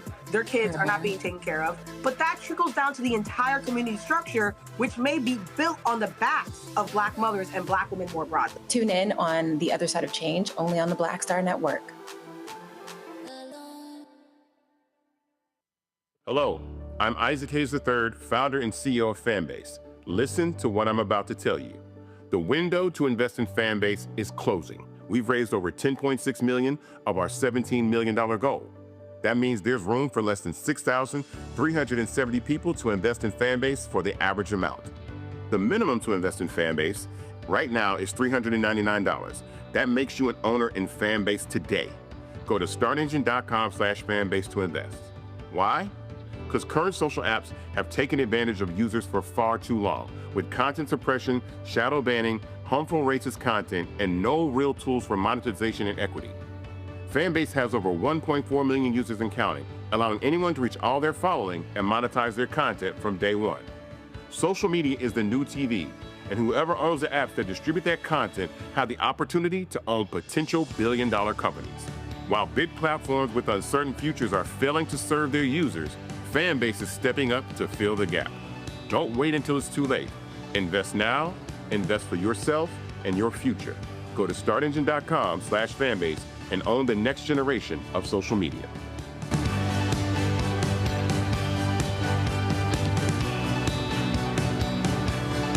Next on the Black Table with me, Greg Carr, we welcome the Black Star Network's very own Roland Martin, who joins us to talk about his new book, White Fear, how the browning of America is making white folks lose their minds. The book explains so much about what we're going through in this country right now, and how, as white people head toward becoming a racial minority, it's going to get, well, let's just say, even more interesting. We are going to see more violence.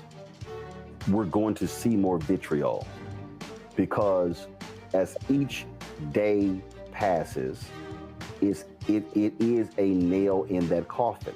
The one and only Roland Martin on the next Black Table, right here on the Black Star Network.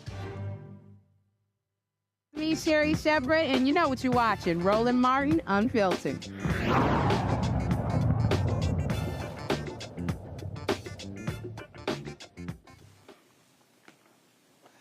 Well, I've told y'all numerous times how much of a liar Donald Trump is, and of course, we're seeing that where he just lied about, how Governor Wes Moore was praising him and saying how he's the greatest president ever. And then these idiots at Fox News thought they had the video saying, we got it. It proves what Trump said is correct. No, it doesn't. Roll it. This, a bit of he said, she said brewing between President Trump and Maryland Democrat Governor Wes Moore. I met him at the Army-Navy game. They said, there's Governor Moore. He'd love to see you. He came over to me, he hugged me, shook my hand. You were there. He said, sir, you're the greatest president of my lifetime. I said, it's really nice that you say that. I'd love you to say it publicly, but I don't think you can do that, so it's okay. And then every time I see him on television, he's knocking the hell out of me, but that's all right. That's called politics. Knocking the hell out of him. Wes Moore is posting on social media saying that President Trump can't walk, but maybe he should walk the streets of Baltimore. It didn't take him long to respond to the president there in the Oval Office. He said, LOL, keep telling yourself that, Mr. President. It'd be wild, though, if only we had the footage that President Trump had referenced about them meeting at the Army-Navy game. And thanks to the Art of the Surge on Fox Nation, we have the footage. Mr. President, welcome back to Maryland, sir. Welcome back to Maryland. It's good to see you. In person, too. Thank you, sir. Great to see you. Great to see you. And great to have you back here. Thank you, sir. Thank you. Thank you. Well, we are very, very anxious to be able to work closely with you. And I know the Key Bridge is something that we're specifically. It's going well. I mean, we spoke with Speaker Johnson yesterday, and Speaker Johnson says he believes that we're close to the 100% cost share. And the thing is, I told him when we get that 100% cost share done, we are going to be able to go over the Key Bridge under your watch, because I will have it done in 28. On time and on budget. We'll help you out. Thank you, sir. We didn't hear their greatest president ever, but we did hear a lot of enthusiasm and so excited to meet you, Mr. President. Who's telling the truth? We'll let you decide. Now, I done told y'all Will Cain is stupid. That was literally the dumbest shit I ever heard in my life. Who's telling the truth? We'll let you decide. Idiot! What Donald Trump said happened is an absolute lie. Will Cain, you kiss more Trump ass than Melania. I told y'all that boy ain't smart. We'll let you decide? Well, we didn't hear the greatest president ever, but we heard lots of, great to see you. He's the governor of the state, dumbass. That's what governors do. No different than when Gavin Newsom went to the tarmac when Trump came there after the fires. Like, what the hell is wrong with these? Fox News literally is stupid people television. It's stupid people television. The hosts on that network, they are liars. They will cover. Donald Trump could kill 1,000 people, and they will cover for him, say, oh, no, they all had it coming. Will Cain, you know better. But you got to kiss so much Trump ass to kiss your check. Just like Sean Hannity and Laura Ingraham and all the rest of the people on that network. That's why you idiots had to pay $787 million to Dominion, because you lied about the election in 2020. And then you got another lawsuit against you, and I hope they get billions out of you, because y'all are liars. I mean, my goodness, Joe, how stupid can you be to say, well, we'll let you decide who's telling the truth, when you just showed Trump lying, and the video you showed does not contradict Governor Westmore said he's lying, but ignorant, dumb Will Cain goes, we'll let you decide. It really doesn't have to be deep. Trump says that Governor Westmore said X. You run the tape like you're really doing something, and Westmore doesn't say what President says he says. That's the end of the story. Mr. President, he said you said this. You said he said this, and he didn't. Here's the tape. Why would you say that? As opposed to, well, okay, he didn't say that. Moving target. Moving target. Lower the standards. Well, he didn't say that, but boy, he sure was complimentary. Well, some of us don't, start battles unless they happen. Don't start none, won't be none. A president is supposed to be, governors and presidents are supposed to be cordial. Mayors and governors are supposed to be cordial to the extent that they can be. You can have political differences, but still greet each other at a football game. So, yeah, to your point, it's crazy how he can totally lie, not tell the truth at all. And it's okay. It's okay with, quote, journalists, people that are supposed to check folk for truth, people that are supposed to put a mic in front of somebody and said, you said this happened and it actually didn't, and we've got the tape and we've got the receipt. What does this say about you? What does this say about your character? Why should people disagree or agree with you or believe you when you say X, Y, or Z? So it shows you where we are now. It shows you, what's happened with the media and how far it's moved. It shows you the whole Fox thing. It doesn't matter what the president actually says and whether he tells the truth or not. They're going to still gloss over it, cover it up, etc. And so if they do that, when you can show something to be demonstrably false by your own tape, and you still run the tape and interpret it a different way, what do you do with that? Randy, here's what Will Kane should have said. We're sycophants. We kiss his ass. So you decide. That's what he should have said. But, he's going to get away with what he did. Because the one thing about him leaning towards Trump and kissing his ass more than Melania, as you said, which is hilarious, is that so do the people who watch Fox. So they will look at that tape and say, they literally will say, oh, no, he said it. Trump was not lying because I saw the tape. And even though the tape didn't say that, they will make that conclusion because that's what they want to believe about their felon in charge. So, yeah, he gets away with lying so much because he has a bunch of dumb people following him. And then we have seen the complete crumbling of journalism, which is such a vital part of, maintaining a democracy so people can make real decisions. But, because we now have this yellow journalism and they really are just going to say whatever they have to say to uphold their leader, there is nothing that's non-biased. So, it is sad. The whole Fox engine is scary, but effective.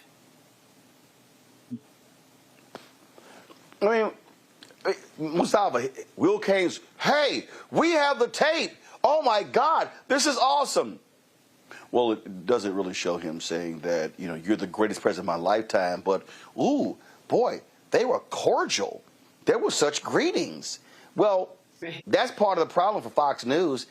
They're so used to this MAGA idiot being so disrespectful and nasty that they forgot what it's like when you have a president or an occupant of the Oval Office who knows how to be cordial to a mayor or a governor and who doesn't chastise them and call them names in their face like the uncouth individual who Will Kane loves to kiss the ass of.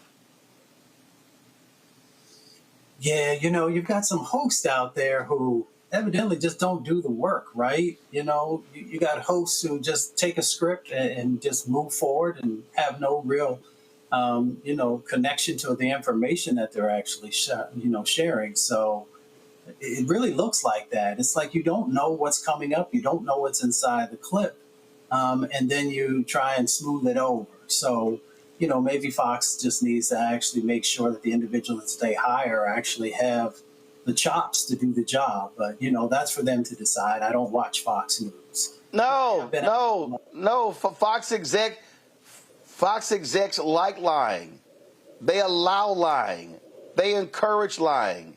They tolerate lying. Their whole network is built on lies. Well, I get that. I know it's all about misinformation. We talk about it on the show, and that's how they thrive because they understand that most people are not going to do any research on it. They're not going to think critically about what is being shared. So that is just what it is. For other folks, I hope that they're actually going to do a deeper analysis when somebody says something, actually check it out for yourself and make sure that there's real truth in what's being shared. And that's for all media. I was just going to say that I've been out with presidents before, so it is about a level of decorum. It is about, making sure that you're showing a level of respect. I've seen governors of different parties meeting with presidents, and that's what they do because that's what you're supposed to do. So for them to try and twist it and do all these other types of things, once again, it's just a part of the disinformation and misinformation that they think is what folks are going to tolerate. And unfortunately, we do see that sometimes. And that's why, whether it's this network or other trusted sources, you need to be tuning in there, because if not, you'll just get caught up in this whirlpool of lies and information that is not helpful to the real issues that we should be talking about. Folks, these people will lie about lies. That's who they are. They are scared to call balls and strikes. And I can guarantee you, if President Joe Biden had said what Trump said, and they had the video contradicting that, they would have been like, Sleepy Joe lies. but they will never call out the lies of Donald Trump. That's why I wouldn't watch that trash network. You're watching Roland Martin Unfiltered on the Black Star Network. When we come back, our shop, blackstarnetwork.com marketplace. Back in a moment. On the next Get Wealthy with me, Deborah Owens, America's Wealth Coach, we talk about the principles of mindset, strategy, and execution. This week, we're adding a fourth, faith. You're going to hear from a mother and daughter duo who are helping thousands of Black women build wealth, all through their faith. You are more than you can ever imagine. Not just obtaining things to show that, but seeing yourself. Making your faith work for you. That's right here on Get Wealthy, only on Black Star Network.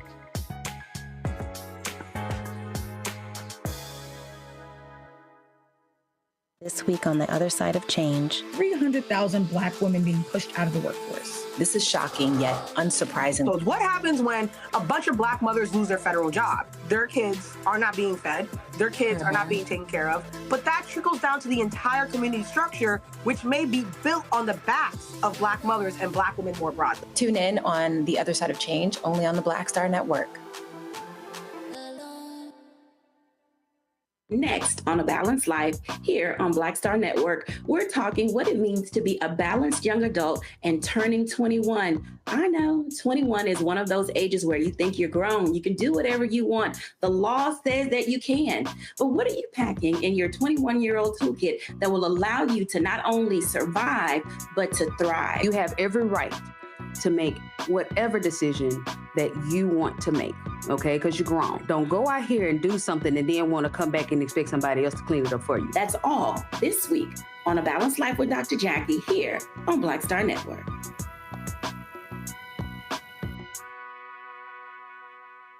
Now that Roland Martin is willing to give me the blueprint, hey, Cyrus, I need to go to Tyler Perry and get another blueprint because I need some green money. The only way I can do what I'm doing, I need to make some money. So you'll see me working with Roland. Matter of fact, it's the Roland Martin and Cheryl Underwood show. Well, should it be the Cheryl Underwood show and the Roland Martin show? Well, whatever show it's going to be good.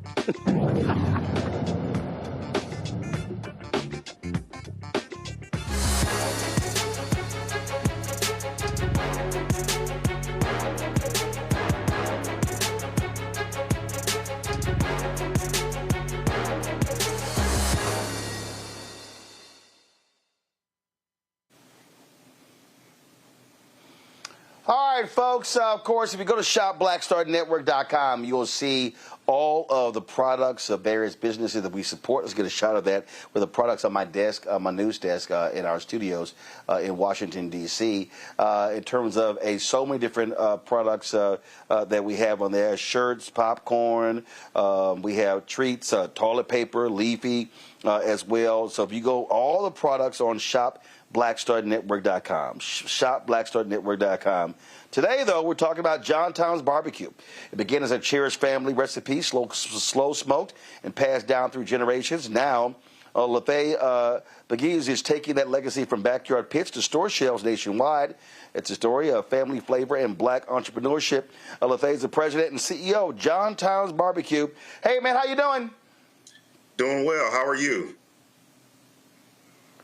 Doing great. So the origin of JohnTom's, okay, where does the name come from? John Tom is my grandpa. It's his first and middle name, and it's what his family affectionately called him. They were Southern from Mississippi, so they pronounced it JohnTom.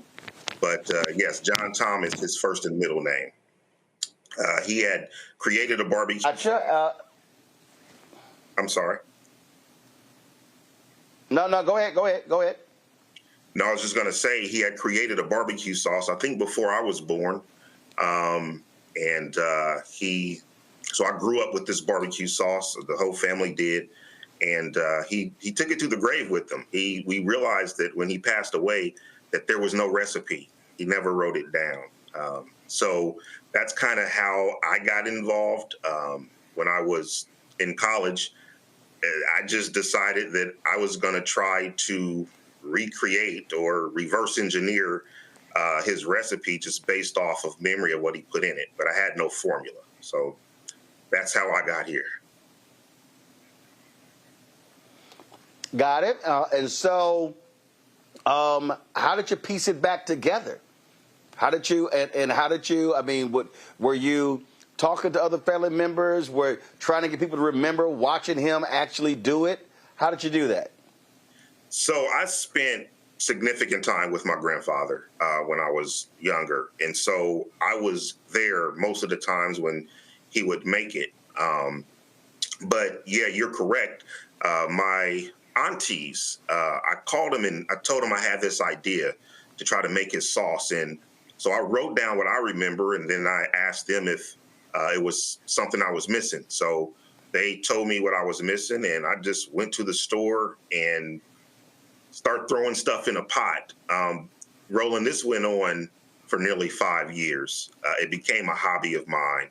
I didn't quite get his recipe, but I came up with something that I was pretty proud of, and I let people taste it. They loved it. And so I never thought I would start a business. It was just a hobby. But I guess enough people convinced me that I needed to do something with this sauce that I had, and I did. All right. So then all of a sudden, so you did the sauce, and then what was next? What caused you to say, all right, you know what? I want to now take this thing national. I want to make it a product for other people to taste. So I was living in Milwaukee, and I was a television news reporter at one of the news stations there. And our general manager walked into the newsroom one day and gave it to us direct, told us that they were stopping news operations and that all the on-air talent, we would be losing our jobs. And so that's when I decided, really thought about which direction I wanted to go. I kind of thought in the back of my head that starting a barbecue sauce business is something that I could do when I retire, right?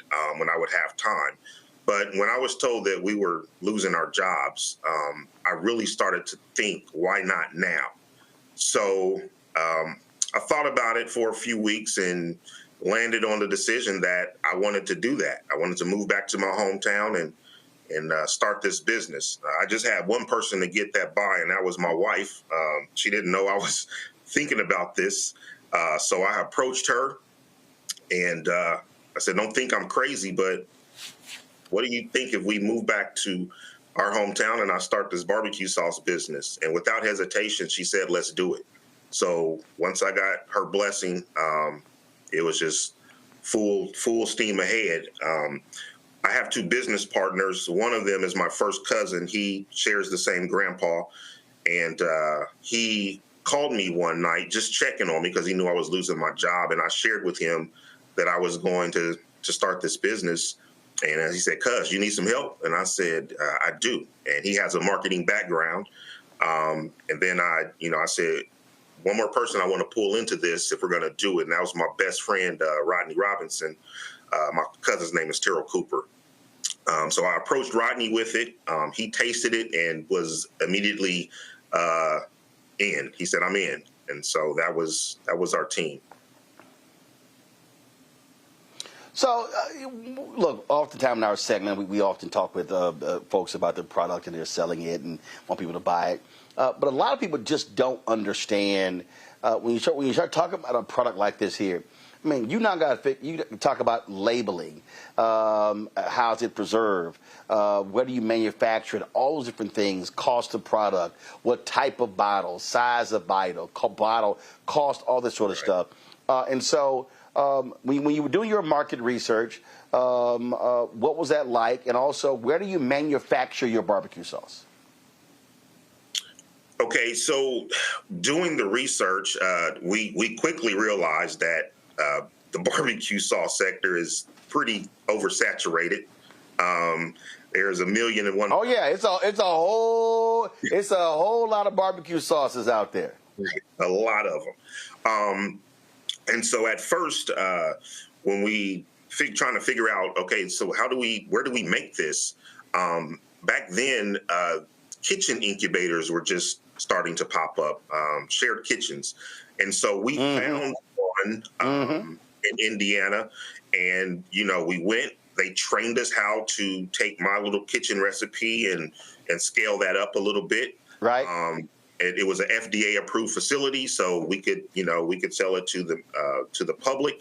And then eventually, when we outgrew that, we got on with a co-packer, which is a facility that they take our recipe, they scale it up very, very big. And then, from there, they handle all the production from A to Z. They, from the labels to the bottles, making the product. And then once that's done, they ship it to my warehouse, and my distributors, they pick off of our inventory. All right, then. Questions from the panel. Let's see here. Mustafa, you first. Yeah, well, congratulations. I see that Hoosier Heat and the Sneaky Hot. I'm wondering which one of them brings the most fire.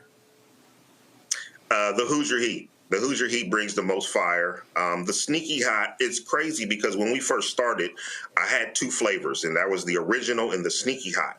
The Sneaky Hot, my first crack at it was much spicier than it is now. And I got some feedback from someone that said, hey, look, man, you live in Indiana. You might want to scale that down. So I did. But over the years, people's palates started changing, and they were asking for a spicier version. So we delivered, and we created the Hoosier Heat. It's not crazy hot. It's not like ghost pepper habanero, but I think it's a perfect heat to complement the flavor. Randy. As a fellow entrepreneur, I know that there are ups and downs when it comes to running and owning a business. What lesson did you get from your grandfather that he either told you directly or you saw from observing him that has helped you with your business today that honors him? Great question. My grandfather was the hardest worker. He and his family, they were all from Mississippi. They migrated up north, just looking for better opportunities. And he just brought with him this work ethic.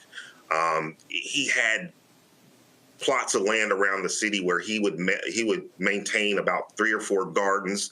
Would have me up on the weekends in the garden picking weeds and picking beans and tomatoes. I just saw my grandfather really work hard, and the things that he did, he was always passionate about.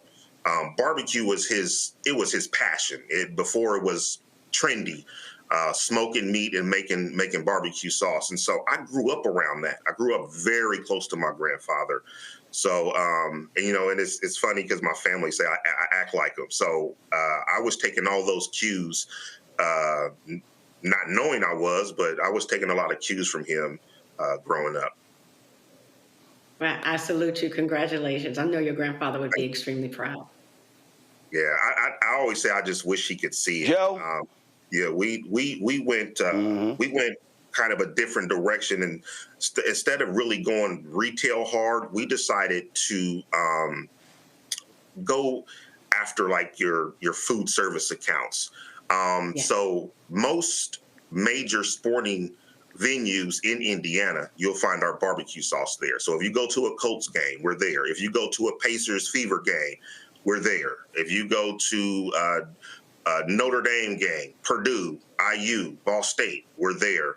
So we kind of chose that lane because we saw nobody else. You had a barbecue sauce doing that. So those are the kind of accounts that we go after. Fantastic.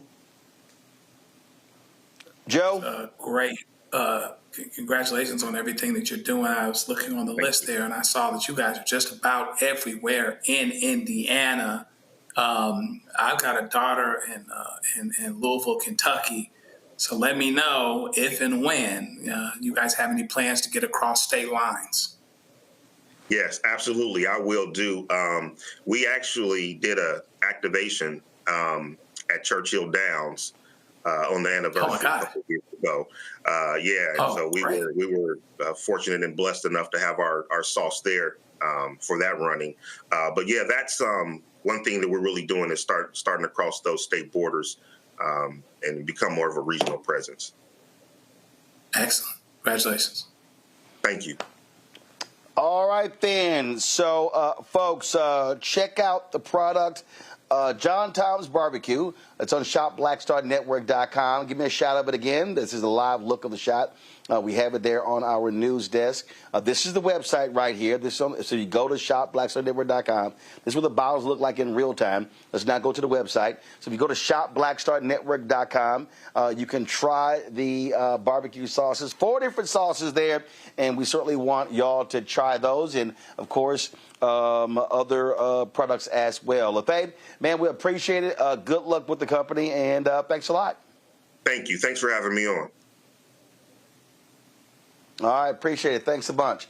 All right, folks, final story of the day. Oh, Lord, the crackers are now happy because Cracker Barrel has now cracked. So pull up the tweet. Cracker Barrel, y'all, posted this tweet. Donald Trump, of course, complained, said they should go back to their old logo. And they said, we thank our guests for sharing your voices and love for Cracker Barrel. We say we will listen, and we have. Our new logo is going away, and our old timer will remain. At Cracker Barrel, it's always been and always will be about serving up delicious food, warm welcomes, and the kind of country hospitality that feels like family. As a proud American institution, our 70,000 hardworking employees look forward to welcoming you to our table. So they are so happy that the white man is back, sitting next to the barrel in his comfortable chair.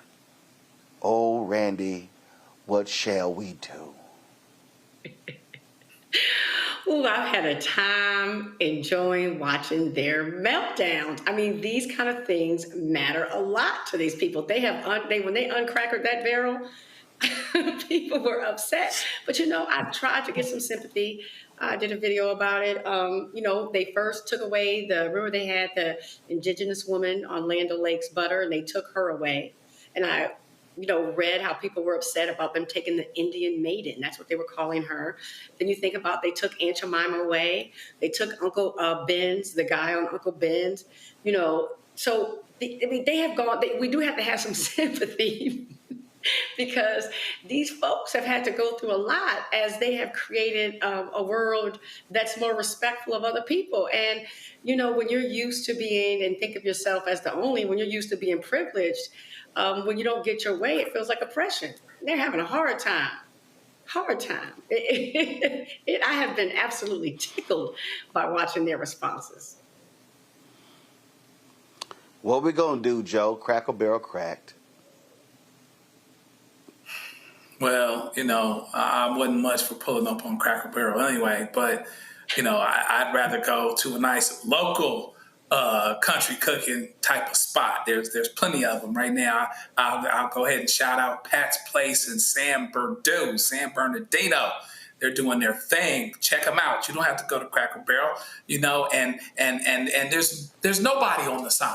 Okay, and a brother owns it. Okay, so just do that, all right, or just anywhere USA. Just put them in the chat right now. The place you want to go instead of Cracker Barrel. They're trying to hold on to this white cat, because again, it's 2042, 2043. They're getting ready to be outnumbered. So the least we can do is keep the barrel and the white guy on the sign. Okay, you go ahead and do that. But I'll go to Pat's Place, or I'll go to this place or that place. Hell, I might even go to KFC or Popeyes. Okay, there's other stuff you can do. You don't have to go to Cracker Barrel. You don't have to stand for this, okay? But life is going to go on. I want everybody to be encouraged that regardless of who's on the sign, it doesn't mean that you have to go. So go on and pull up somewhere else and do that thing. God bless you. Joe. Mustafa. I'm sorry, go ahead, Randy. No, I'm just saying, where can they go? Because they want to feel like it's the good old days. They want to go to the days where it's the good old days. They want to make America great again. Right. They need places like that. It's hard. I mean, but sometimes it goes down, and so I guess you can always close your eyes and keep tunnel vision on Fox News and get your Cracker Barrel to go, and then you can watch it, and then everything can be good. But hey, the rest of us don't have to go, so we'll see how Cracker Barrel actually does. They probably did their marketing change for a reason, right? It's not because things were going as great as they needed to be necessarily, probably because they wanted to grow. Somebody wanted to turn the corner, or somebody's thought. But we'll see what's happening. I'm not going to lose a whole lot of sleep over it one way or the other. Let's switch gears and keep it moving forward. Things are still changing around you, regardless of what you put on regardless of whether you got the white guy on the barrel on the wall. Things are changing, and that's just where it is. I literally don't give a damn, Mustafa, about no Cracker Barrel logo. Right. Yeah, I'm right there with you. I was going to say Cracker Barrel, Cracker Barrel, Cracker Barrel. All those millions of dollars still be Cracker Barrel. Do what you Yeah. Cracker, that word's a little bit of a turnoff, dare I say, So maybe I'll go somewhere else anyway. Mustafa, go with your comment. I already said what I had to say. Cracker Barrel, Cracker Barrel, Cracker Barrel. So it's just not. I'm gonna go Chris Rock. Oh, Cracker Barrel. All right, y'all. Control room. Did y'all get? I saw these three different takes on the Cracker Barrel logo. Oh my God, I thought it was hilarious. I'm gonna start with the Waffle House one first. So let me know when y'all got the Waffle House. These three are hilarious, y'all. I saw them and I said, and again, I don't give two shits. I don't give one. I don't give a point. I don't give a 0.5. So this I thought was pretty cool. Waffle House, we throw hands. So I thought that was a pretty good one right there. Let's see. Show the next one. Release the files. I thought that one was pretty good. And the last one, y'all, because remember, these logos were removed, and the white folks been so mad. So the black man on the cream of wheat, Aunt Jemima, the Indian woman on Land O'Lakes, and Uncle Ben. And then it says, "Welcome, Cracker. Just coming to say hi. I'm a head back now." Oh my goodness, that one was just too funny. Yeah, that one was just too funny. And there we go. My goodness. All right, y'all. That is it for us.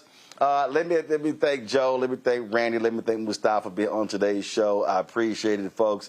I'm back in studio tomorrow in D.C. I'll be saving till tomorrow my Chris Tucker stuff from the golf tournament on yesterday. Look forward to that.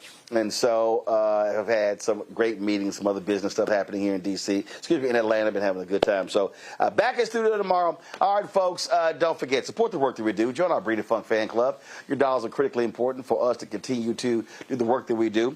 So please do us a favor. Join our Breed of Funk fan club. Oh, while we're sitting here, listen, y'all YouTube people, we ain't hit 2,000 likes yet. I don't understand. A whole bunch of y'all commenting. Y'all got lots of stuff to say. But come on, let's go and get these comments in here. Hit the like button, okay? When I get done, I should have more than 2,000, okay? Support our work. If you want to use Cash App, use the Stripe QR code. This is the QR code right here. You can also use this QR code for credit cards as well. Click the Cash App Pay button to contribute. Checks and money order. Make them payable to Roland Martin Unfiltered. P.O. Box 57196, Washington, D.C. 2003 7-0196. PayPal's R Martin Unfiltered. Venmo RM Unfiltered. Zelle Roland at RolandSMartin.com. Roland at RolandMartinUnfiltered.com. Download the Black Star Network app, Apple phone, Android phone, Apple TV, Android TV, Roku, Amazon Fire TV, Xbox One, Samsung Smart TV. You can also, of course, be sure to get my book, White Fear, How the Browning of America is Making White Folks Lose Their Minds. Available at bookstores nationwide. Get it right here. And then also, Get the audio version I read on Audible. Get our Black Star Network, Roland Martin Unfiltered swag. You can see all of that, folks, at shopblackstarnetwork.com. Our shirts, Walmart, mugs, all kind of stuff. You get it right there. You see a QR code there. Black-owned products in our marketplace, shopblackstarnetwork.com. Check it out. We just had, of course, the barbecue sauce. Let's have the other products. Go to shopblackstarnetwork.com in our marketplace segment. You see all those products and more at shopblackstarnetwork.com. And, of course, don't forget, folks, we want you to download Fanbase. Download the app Fanbase. Get the app Fanbase. Audio rooms, video chat, got live streaming as well. All of that available on Fanbase. Some new stuff coming down the pipeline as well. They've raised about $13 million, about $4 million left in the Series A raise. And if you want to invest, go to startengine.com/fanbase. Startengine.com/fanbase. All right, y'all. That's it. I'll see y'all tomorrow right here. Roland Martin Unfiltered on the Black Star Network. Holla!